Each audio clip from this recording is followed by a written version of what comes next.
Hi guys, तर स्वागत आहे तुमचं माझ्या नवीन ब्लॉगमध्ये. तर आज आपण जाणार आहे गाणगापूरवरनं अक्कलकोटला दत्त महाराजांच्या पालखीसोबत.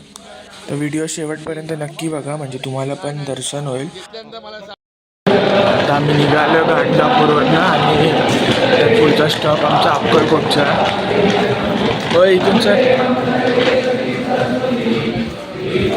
आता बस गाड्या वगैरे केलेल्या आहेत. तर अक्कलकोटपर्यंत आम्ही गाडीने जाणार आणि त्याच्यानंतर मग पालखी अक्कलकोटवरनं चालत जाणार. तर आता थोड्याच वेळाने इथून पालखी निघणार आहे वाशिंदला जाण्यासाठी. तर वाशिंदला जायला इथून म्हणजे 21 दिवस लागतात आणि दर 5 वर्षांनी अशी पालखी असते इथे.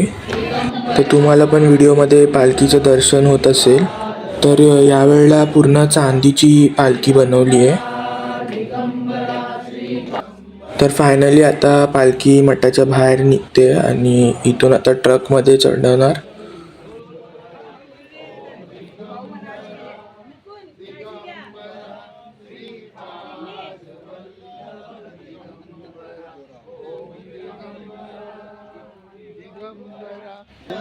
नाही नाही नाही, तू घेतल्यानंतर मला सांग.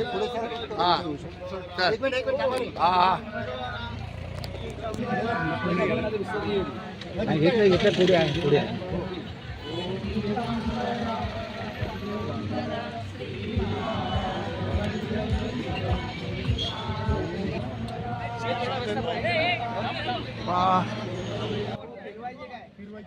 फिरवायची दादा, फिरवायची गाडी आपली पालखी.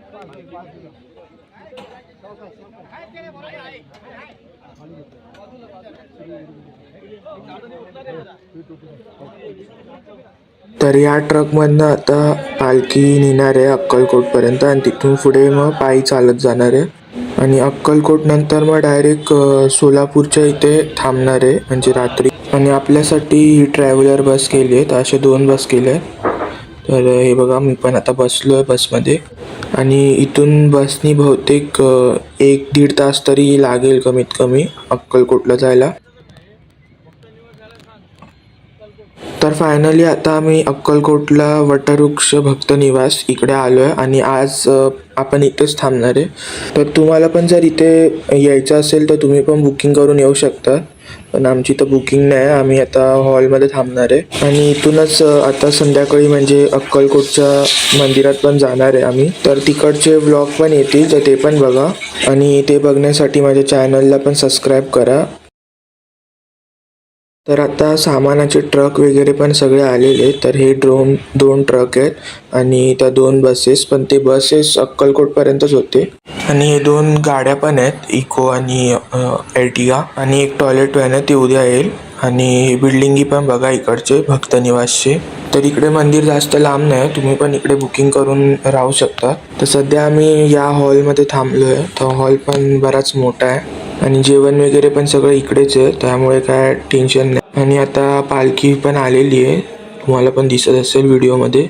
तर हे भाऊ महाराज आहेत, त्यांचा फोटो आहे भाऊ महाराजांचा. गाणगापूरला आपण ज्या मठात होतो ते मठ यांचंच होतं. तर अक्कलकोटचे पण ब्लॉग बघा आणि ते बघण्यासाठी माझ्या चॅनलला सबस्क्राईब करा. आणि हा व्हिडिओ कसा वाटला ते पण मला कमेंट करून सांगा. आणि व्हिडिओला लाईक आणि शेअर करायला पण विसरू नका. तर भेटूया परत आपण पुढच्या व्लॉगमध्ये.